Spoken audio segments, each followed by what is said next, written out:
Hello, and in today's video we're going to be making some shamrock boba with some gold coins. Here's a list of ingredients you'll need in case you want to make this yourself.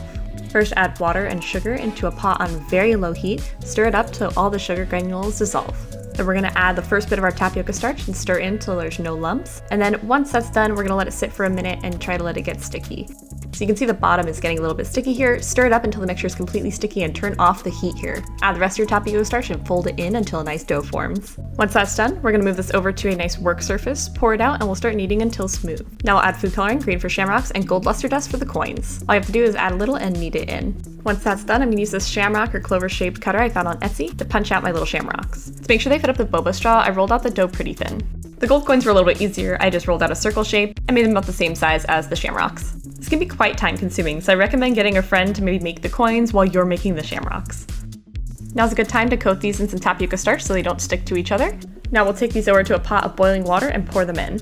After a minute or so, these should start to float. You can stir it to help them along. Once they're all floating at the top, you can turn down the heat to a low simmer, cover and cook for 10 minutes, and then take off the heat and let it sit for 10 more minutes. Now I'm just going to check and see if they're done. The green ones should be pretty transparent. They look pretty good, so I'm going to drain this in the sink and rinse this in some cold water. That's how you're going to get that classic chewy boba texture.